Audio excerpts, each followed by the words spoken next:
Les regards de jeunes avec l'association Peuple et Culture Gare et ce matin avec Olena sur France Bleu Gare-Lozère. Bonjour Olena. Bonjour.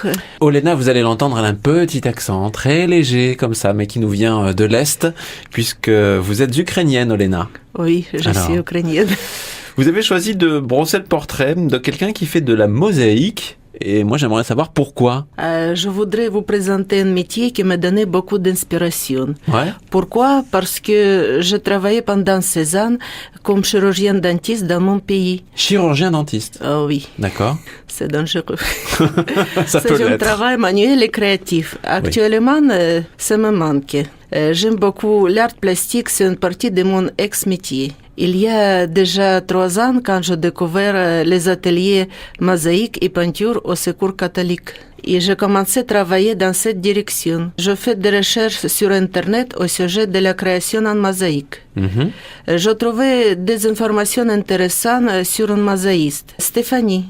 C'est une jeune femme, une créatrice qui travaillait sur tous les supports et en 3D. Donc c'est la jeune femme dont on va entendre le reportage dans quelques instants. Oui. Je trouvais son chemin professionnel très proche de mien. Au début de sa carrière, elle a travaillé comme agent dans une compagnie d'assurance. Ouais.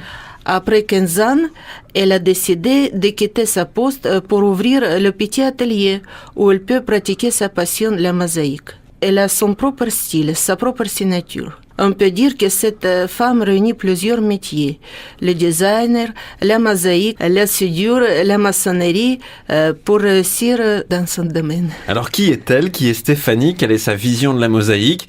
Où est-ce qu'elle a cherché sa source d'inspiration? C'est ce qu'on va entendre sans plus tarder dans le reportage. La couleur sous tous ses angles m'intéresse, même à titre thérapeutique. Il ne faut pas oublier que les Romains se soignaient beaucoup par la chromatothérapie. Alors pour moi, la couleur, c'est la vie, toutes les émotions, mais elle m'est assez intime et c'est assez sensitif et spontané. Donc vous êtes passionné de mosaïque. Pouvez-vous nous en parler? Alors, qu'est-ce que la mosaïque? La mosaïque, c'est un art de l'assemblage, quel que soit ce qu'on assemble. Après, on a une image de la mosaïque plutôt antique, qui était plus pierre, marbre, etc. Mais on a aussi tout le courant espagnol avec Gaudi, qui était plus sur la faïence, la céramique. Où allez-vous chercher votre source d'inspiration? Beaucoup l'architecture, et parce que c'est ma passion première, et la décoration d'intérieur, mais tout ce qui est perspective, mouvement, un arbre, une fleur, une couleur, un mot. Je rajoute à tout ça la couleur, la découpe surtout, et puis bon, toute la technicité de la mosaïque. Comment organisez-vous ce long travail de longue haleine dans la création des fresques? Dans mon métier, il y a plusieurs métiers, on va dire. Est-ce qu'on travaille sur des objets? Est-ce qu'on fait des meubles? Est-ce qu'on fait de la sculpture? Si c'est plat ou si c'est en 3D. Et aussi, la surface et la grandeur du projet. Donc, j'ai un exemple en tête d'un dragon en mosaïque que j'ai fait dans le nord de la France, dans un centre aquatique qui fait 30 mètres de long. Donc, on n'aborde pas un chantier de 30 mètres de long comme on aborde 1 mètre ou 30 centimètres. Donc, c'est vraiment une histoire de projection mentale et puis physique après. Mais chaque projet est différent, vraiment. Avez-vous une anecdote ou une histoire amusante à nous raconter? Travailler 10 heures sur une lampe dont j'étais extrêmement fière. Et travailler sur la lampe allumée pour bien travailler mes couleurs. Et puis me lever fièrement à la dernière pièce posée et me prendre les pieds dans le fil et avoir ma lampe en verre magnifique exploser au sol.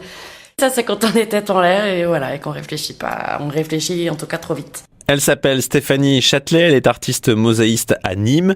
Elle a même un site internet si vous souhaitez en savoir plus sur elle, son parcours et bien sûr ses créations. C'est www.fanny-mosaïque.com et elle évolue dans son atelier donc au 11 de l'avenue Franklin Roosevelt. Et c'est à Nîmes.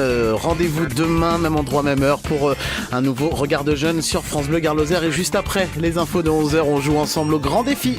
France Bleu Gare-Lozère.